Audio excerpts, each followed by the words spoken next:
प्रेम से बोलिए श्री सत्यनारायण भगवान की जय। आप सभी पर सत्यनारायण भगवान की कृपा सदा बनी रहे। आज पूर्णिमा के शुभ अवसर पर सुनिए श्री सत्यनारायण भगवान की संपूर्ण कथा सुनकर वीडियो को लाइक करके कमेंट बॉक्स में सत्यनारायण भगवान की जय जरूर लिखिएगा। एक समय की बात है, नैमिषारण्य तीर्थ में सैनिकादि 88,000 ऋषियों ने श्री सूत जी से पूछा, हे प्रभु, इस कलयुग में वेद विद्या रहित मनुष्यों को प्रभु भक्ति किस प्रकार मिल सकती है तथा उनका उद्धार कैसे होगा। हे मुनि श्रेष्ठ, कोई ऐसा तप बताइए जिससे थोड़े समय में ही पुण्य मिले और मनोवांछित फल भी मिल जाए। इस प्रकार की कथा सुनने की हम इच्छा रखते हैं। सर्वशास्त्रों के ज्ञाता सूत जी बोले, हे वैष्णव में पूज्य, आप सभी ने प्राणियों के हित की बात पूछी है, इसलिए मैं एक ऐसे श्रेष्ठ व्रत को आप लोगों को बताऊंगा जिसे नारद जी ने लक्ष्मी नारायण जी से पूछा था और लक्ष्मीपति ने मनि श्रेष्ठ नारद जी से कहा था। आप सब इसे ध्यान से सुनिए। एक समय की बात है, योगी राज नारद जी दूसरों के हित की इच्छा के लिए अनेकों लोकों में घूमते हुए मृत्यु लोक में जा पहुँचे। यहाँ उन्होंने अनेक योनियों में जन्मे प्राय सभी मनुष्यों को अपने कर्मों द्वारा अनेक दुखों से पीड़ित देखा। उनका दुख देख नारद जी सोचने लगे कि कैसा यत्न किया जाए जिसके करने से निश्चित रूप से मानव के दुखों का अंत हो जाए। इसी विचार पर मनन करते हुए वह विष्णु लोक में गए। वहां वह देवों के ईश नारायण की स्तुति करने लगे, जिनके हाथों में शंख चक्र गदा और पद्म थे, गले में वरमाला पहने हुए थे। स्तुति करते हुए नारद जी बोले, हे भगवान, आप अत्यंत शक्ति से संपन्न हैं। मन तथा वाणी भी आपको नहीं पा सकती है। आपका आदि मध्य तथा अंत नहीं है। निर्गुण स्वरूप सृष्टि के कारण भक्तों के दुख को दूर करने वाले हैं। आपको मेरा नमस्कार है। नारद जी की स्तुति सुन विष्णु भगवान बोले, हे मुनि श्रेष्ठ, आपके मन में क्या बात है? आप किस काम के लिए पधारे हैं, उसे निसंकोच कहो। इस पर नारद मुनि बोले कि मृत्यु लोक में अनेक योनियों में जन्मे मनुष्य अपने कर्मों के द्वारा अनेकों दुख से दुखी हो रहे हैं। हे नाथ, आप मुझ पर दया रखते हैं तो बताइए कि वो मनुष्य थोड़े प्रयास से ही अपने दुखों से कैसे छुटकारा पा सकते हैं। श्री हरि बोले, हे नारद, मनुष्यों की भलाई के लिए तुमने बहुत अच्छी बात पूछी है, जिसके करने से मनुष्य मोह से छूट जाता है। वह बात मैं कहता हूँ, उसे सुनो। स्वर्ग लोक व मृत्यु लोक दोनों में एक दुर्लभ उत्तम व्रत है जो पुण्य देने वाला है। आज प्रेम वश होकर मैं उसे तुमसे कहता हूँ। श्री सत्यनारायण भगवान का यह व्रत अच्छी तरह से विधान पूर्वक करके मनुष्य तुरंत ही यहाँ सुख भोग कर मरने पर मोक्ष पाता है। श्री हरि के वचन सुन नारद जी बोले कि उस व्रत का फल क्या है और उसका विधान क्या है? यह व्रत किसने किया था? इस व्रत को किस दिन करना चाहिए? सभी कुछ विस्तार से बताएं। नारद जी की बात सुनकर श्री हरि बोले, मानव को भक्ति व श्रद्धा के साथ शाम को श्री सत्यनारायण की पूजा धर्म परायण होकर ब्राह्मणों व बंधुओं के साथ करनी चाहिए। भक्ति भाव से ही नैवेद्य केले का फल, घी, दूध और गेहूं का आटा सवाया ले। गेहूं के स्थान पर साठी का आटा, शक्कर तथा गुड़ लेकर वह सभी भक्षण योग्य पदार्थों को मिलाकर भगवान का भोग लगाएं। ब्राह्मणों सहित बंधु बांधवों को भी भोजन कराएं। उसके बाद स्वयं भोजन करें। भजन कीर्तन के साथ भगवान की भक्ति में लीन हो जाएं। इस तरह से सत्यनारायण भगवान का यह व्रत करने पर मनुष्य की सारी इच्छाएं निश्चित रूप से पूरी होती हैं। इस कलिकाल अर्थात कलयुग में मृत्यु लोक में मोक्ष का यही एक सरल उपाय बताया गया है। सत्यनारायण भगवान की व्रत कथा का दूसरा अध्याय। सूत जी बोले, हे ऋषियों, जिसने पहले समय में इस व्रत को किया था उसका इतिहास कहता हूँ, ध्यान से सुनो। सुंदर काशीपुरी नगरी में एक अत्यंत निर्धन ब्राह्मण रहता था। भूख प्यास से परेशान वह धरती पर घूमता रहता था। ब्राह्मणों से प्रेम करने वाले भगवान ने एक दिन ब्राह्मण का वेश धारण कर उसके पास जाकर पूछा, हे प्रिय, नित्य दुखी होकर तुम पृथ्वी पर क्यों घूमते हो? दीन ब्राह्मण बोला, मैं निर्धन ब्राह्मण हूँ, भिक्षा के लिए धरती पर घूमता हूँ। हे भगवान, यदि आप इसका कोई उपाय जानते हो तो बताइए। वृद्ध ब्राह्मण कहता है कि सत्यनारायण भगवान मनोवांछित फल देने वाले हैं, इसलिए तुम उनका पूजन करो। इसे करने से मनुष्य सभी दुखों से मुक्त हो जाता है। वृद्ध ब्राह्मण बनकर आए सत्यनारायण भगवान उस निर्धन ब्राह्मण को व्रत का सारा विधान बताकर अंतर ध्यान हो गए। ब्राह्मण मन ही मन सोचने लगा कि जिस व्रत को वृद्ध ब्राह्मण करने को कहा गया है, मैं उसे जरूर करूंगा। यह निश्चित करने के बाद उसे रात में नींद नहीं आई। वह सवेरे उठकर सत्यनारायण भगवान के व्रत का निश्चय कर भिक्षा के लिए चला गया। उस दिन निर्धन ब्राह्मण को भिक्षा में बहुत धन मिला, जिससे उसने बंधु बांधवों के साथ मिलकर श्री सत्यनारायण भगवान का व्रत संपन्न किया। भगवान सत्यनारायण का व्रत संपन्न करने के बाद वह निर्धन ब्राह्मण सभी दुखों से छूट गया और अनेक प्रकार की संपत्तियों से युक्त हो गया। उसी समय से यह ब्राह्मण हर माह इस व्रत को करने लगा। इस तरह से सत्यनारायण भगवान के व्रत को जो मनुष्य करेगा वह सभी प्रकार के पापों से छूटकर मोक्ष को प्राप्त होगा। जो मनुष्य इस व्रत को करेगा वह भी सभी दुखों से मुक्त हो जाएगा। सूत जी बोले कि इस तरह से नारद जी से नारायण जी का कहा हुआ श्री सत्यनारायण व्रत को मैंने तुमसे कहा। हे विप्रो, मैं अब और क्या कहूँ? ऋषि बोले, हे मुनिवर, संसार में उस विप्र से सुनकर और किसने इस व्रत को किया, हम सब इस बात को सुनना चाहते हैं, इसलिए हमारे मन में श्रद्धा का भाव है। सूत जी बोले, हे मुनियों, जिसने इस व्रत को किया वे सब सुनो। एक समय वही विप्र धन व ऐश्वर्य के अनुसार अपने बंधु बांधवों के साथ इस व्रत को करने को तैयार हुआ। उसी समय एक लकड़ी बेचने वाला बूढ़ा आदमी आया और लकड़ियां बाहर रखकर अंदर ब्राह्मण के घर में गया। प्यास से दुखी हुआ लकड़हारा उनको व्रत करते हुए देख विप्र को नमस्कार कर पूछने लगा कि आप क्या कर रहे हैं? तो उन्होंने बताया कि व्रत कर रहा हूँ तथा इसे करने से क्या फल मिलेगा, कृपया मुझे भी बताएं। ब्राह्मण ने कहा कि सब मनोकामनाओं को पूरा करने वाला यह सत्यनारायण भगवान का व्रत है। इनकी कृपा से ही मेरे घर में धन धान्य आदि की वृद्धि हुई है। विप्र से सत्यनारायण व्रत के बारे में जानकर लकड़हारा बहुत प्रसन्न हुआ। चरणामृत लेकर वह प्रसाद खाने के बाद वह अपने घर गया। लकड़हारे ने अपने मन में संकल्प लिया कि आज लकड़ी बेचने से जो धन मिलेगा उसी से श्री सत्यनारायण भगवान का उत्तम व्रत करूंगा। मन में इस विचार को ले बूढ़ा आदमी सिर पर लकड़ियां रख उस नगर में बेचने गया जहां धनी लोग ज्यादा रहते थे। उस नगर में उसे अपनी लकड़ियों का दाम पहले से 4 गुना अधिक मिलता है। बूढ़ा प्रसन्नता के साथ दाम लेकर केले, शक्कर, घी, दूध, दही और गेहूं का आटा ले और सत्यनारायण भगवान के व्रत की अन्य सामग्रियां लेकर अपने घर गया। वहां उसने अपने बंधु बांधवों को बुलाकर विधि विधान से सत्यनारायण भगवान का पूजन और व्रत किया। इस व्रत के प्रभाव से वह बूढ़ा लकड़हारा धन, पुत्र आदि से युक्त होकर संसार के समस्त सुख भोग अंतर काल में वैकुंठ धाम चला गया। सत्यनारायण भगवान की व्रत कथा का 3रा अध्याय। सूत जी बोले, हे श्रेष्ठ मुनियों, अब आगे की कथा कहता हूँ। पहले समय में उल्खा मुख नाम का एक बुद्धिमान राजा था। वह सत्यवक्ता और जितेंद्रिय था। प्रतिदिन देव स्थानों पर जाता और निर्धनों को धन देकर उनके कष्ट दूर करता। उसकी पत्नी कमल के समान मुख वाली तथा सती साध्वी थी। भद्रशिला नदी के तट पर उन दोनों ने श्री सत्यनारायण भगवान का व्रत किया। उसी समय साधु नाम का एक वैश्य आया। उसके पास व्यापार करने के लिए बहुत सा धन भी था।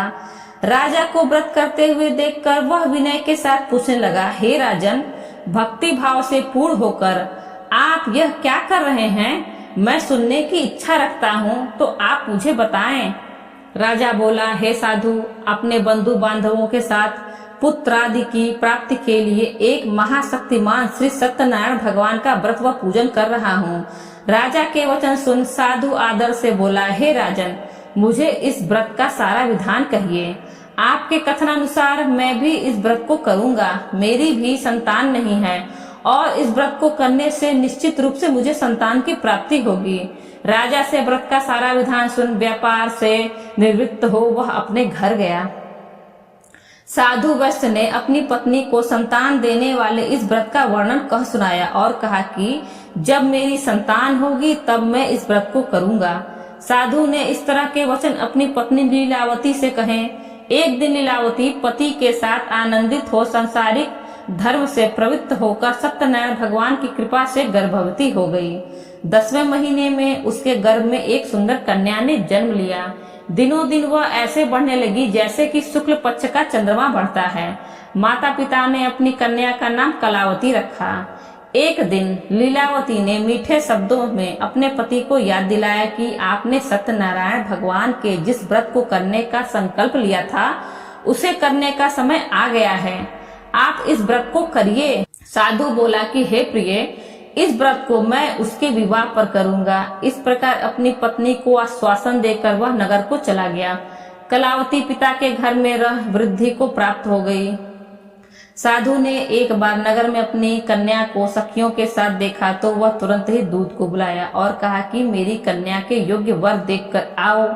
साधु की बात सुनकर दूत कंचन नगर पहुंचा और वहां देखभाल कर लड़की के सुयोग्य वाणिक पुत्र को ले आया। सुयोग्य लड़के को देख साधु ने बंधु बांधवों को बुलाकर अपनी पुत्री का विवाह कर दिया। लेकिन दुर्भाग्य की बात यह कि साधु ने अभी भी सत्यनारायण भगवान का व्रत नहीं किया। इस पर श्री भगवान क्रोधित हो गए और श्राप दिया कि साधु को अत्यधिक दुख मिले। अपने कार्य में कुशल साधु बनिया जमाई को लेकर समुद्र के पास स्थित होकर रत्नासारपुर नगर में गया। वहां जाकर दामाद ससुर दोनों मिलकर चंद्रकेतु राजा के नगर में व्यापार करने लगे। एक दिन भगवान सत्यनारायण की माया से एक चोर राजा का धन चुराकर भाग रहा था। उसने राजा के सिपाहियों को अपना पीछा करता हुआ चुराया हुआ धन वहां रख दिया जहां साधु अपने जमाई के साथ ठहरा हुआ था। राजा के सिपाहियों ने साधु वैश्य के पास राजा का धन पड़ा देखा तो वह ससुर जमाई दोनों को बांधकर प्रसन्नता से राजा के पास ले गए और कहा कि उन दोनों चोरों को हम पकड़कर लाए हैं, आप आगे की कार्रवाई की आज्ञा दें। राजा की आज्ञा से उन दोनों को कठिन कारावास में डाल दिया गया और उनका सारा धन भी उनसे छीन लिया गया। श्री सत्यनारायण भगवान से श्राप से साधु की पत्नी भी बहुत दुखी हुई। घर में जो धन रखा था उसे चोर चुरा ले गए। शारीरिक तथा मानसिक पीड़ा व भूख प्यास से अति दुखी हो अन्न की चिंता में कलावती के ब्राह्मण के घर गई। वहां उसने श्री सत्यनारायण भगवान का व्रत होते देखा। फिर कथा भी सुनी। वह प्रसाद ग्रहण कर वह रात को घर वापस आई। माता ने कलावती से पूछा, हे पुत्री, अब तक तुम कहाँ थी? तेरे मन में क्या था? कलावती ने अपनी माता से कहा, हे माता, मैंने एक ब्राह्मण के घर में श्री सत्यनारायण भगवान का व्रत देखा है।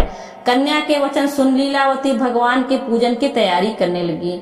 लीलावती ने परिवार व बंधुओं सहित श्री सत्यनारायण भगवान का पूजन किया और उनसे वर मांगा कि मेरे पति तथा जमाई शीघ्र घर आ जाएं। साथ ही यह भी प्रार्थना की कि हम सब का अपराध क्षमा करें।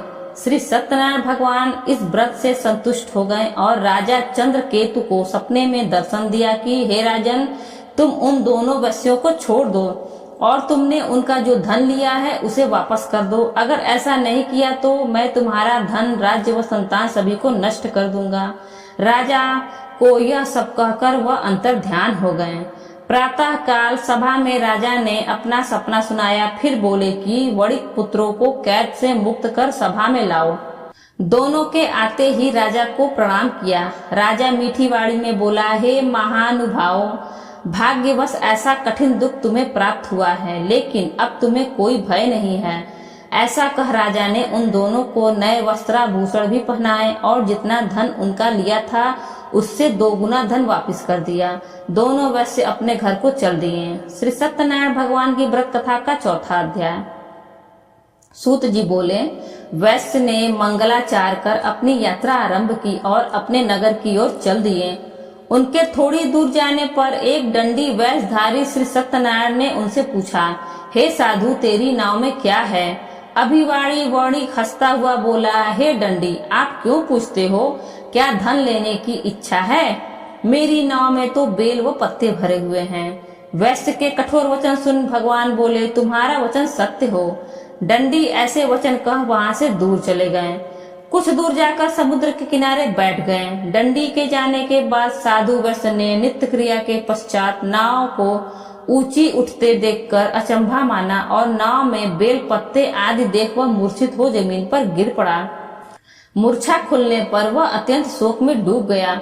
तब उसका दामाद बोला कि आप शोक न मनाएं, यह डंडी का शाप है, इसलिए हमें उनकी शरण में जाना चाहिए, तभी हमारी मनोकामना पूरी होगी। दामाद की बात सुनकर वह डंडी के पास पहुंचा और अत्यंत भक्ति भाव नमस्कार करके बोला, मैंने आपसे जो जो असत्य वचन कहे थे उनके लिए मुझे क्षमा दें। ऐसा कहकर महान शोकातुर हो रोने लगा।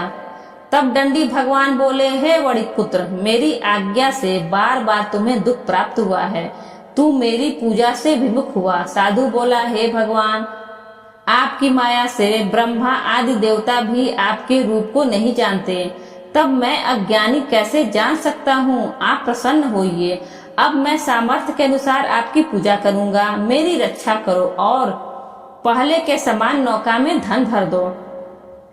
साधु वैश्य के भक्ति पूर्वक वचन सुनकर भगवान प्रसन्न हो गए और उसकी इच्छा अनुसार वरदान देकर अंतर ध्यान हो गए। ससुर जमाई जब नाव पर आए तो नाव धन से भरी हुई थी।